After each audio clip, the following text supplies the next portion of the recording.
Bismillahirrahmanirrahim.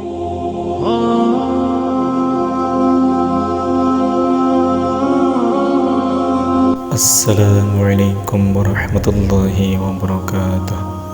Segala puji kita panjatkan untuk Allah Subhanahu wa Ta'ala, Tuhan Maha Esa yang mana telah memberikan kita kesempatan untuk selalu menimba ilmu dimanapun dan kapanpun, baik dari sosial media atau kepada seorang guru secara langsung.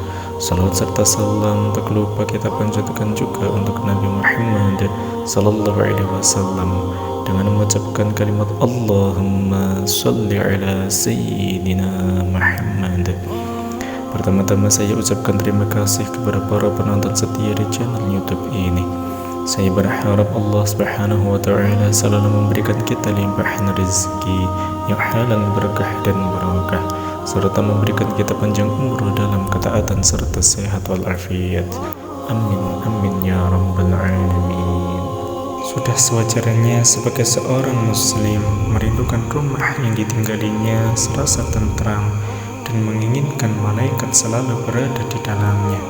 Inilah keterangan mengenai rumah yang malaikat tidak akan masuk rumah jika terdapat anjing di dalamnya. Imam Al-Ghazali mengatakan, rumah tidak melulu berarti ruang secara fisik. Rumah dapat bermakna ruang batin atau ruang secara spiritual. Malaikat adalah makhluk suci yang gemar beribadah. Malaikat juga masuk ke dalam tempat-tempat baik dan suci. Malaikat tidak masuk pada tempat yang kotor. Rasulullah SAW sendiri mengatakan, malaikat tidak masuk ke rumah yang ada anjingnya karena sifat kotor anjing tersebut.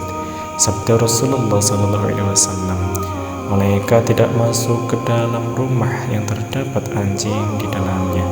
Muttafaqun alaih, dari Abu Talhah Al-Ansari. Sebagian besar ulama memahami hadis ini secara zahir. Dengan demikian, malaikat tidak akan masuk ke dalam rumah yang penghuninya memelihara anjing, sebagaimana pengertian tekstual atau secara harfiah dari hadis tersebut. Di samping makna zahir tersebut, ada makna lain yang dapat dipahami dari teks hadis tersebut. Imam Al-Ghazali mengatakan, rumah tidak melulu berarti ruang secara fisik. Rumah dapat bermakna ruang batin atau ruang secara spiritual. Demikian juga anjing. Anjing tidak selalu diartikan secara harfiah sebagai hewan peliharaan yang kita kenal. Anjing dapat bermakna simbolis, yang berarti sifat-sifat tercela manusia yang mengotori batin atau ruang spiritual manusia. Oleh karena itu, kata Imam Al-Ghazali, ruang yang perlu dibersihkan dan disucikan adalah rumah secara spiritual, yang tidak lain adalah batin manusia dari segala sifat-sifat tercela. Kebersihan batin ini yang menentukan kesediaan malaikat pembawa rahmat, ilmu, kearifan dan segala bentuk kebaikan untuk singgah dan tinggal di dalamnya. Batin merupakan roh, yaitu tempat malaikat dan tempat singgah jejak mereka dan tempat-tempat mereka. Sedangkan akhlak tercela seperti marah, syahwat, dengki, hasud, sombong, ujub dan penyakit hati sejenis merupakan anjing yang menggonggong. Bagaimana malaikat hendak masuk ke dalamnya, sedangkan rumah itu dipenuhi anjing, sementara cahaya ilmu tidak dimasukkan oleh Allah Subhanahu wa Ta'ala ke dalam batin seseorang kecuali dengan perantara malaikat. Imam Al-Ghazali Ihya Ulumuddin.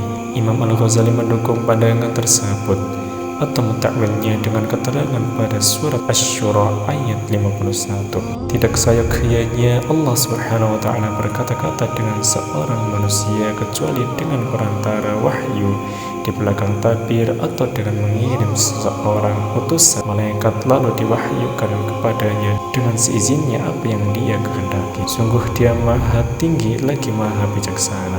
Quran surat Asy-Syura ayat 51.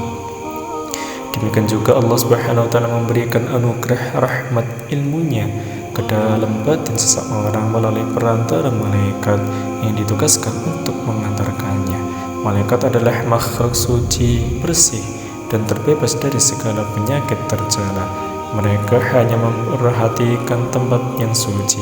Mereka tidak memakmurkan hasanah rahmat Allah Subhanahu wa taala kecuali pada tempat yang bersih dan suci. Menurut Imam Al-Ghazali, ia tidak memutlakkan pengertian bahwa baitun adalah batin dan kalbun adalah marah dan sifat tercela lainnya. Ia hanya ingin mengingatkan kepada kita bahwa ada dimensi spiritual atau ruang-ruang batin yang perlu dibersihkan dan disucikan semampunya dari berbagai sifat-sifat tercela manusia.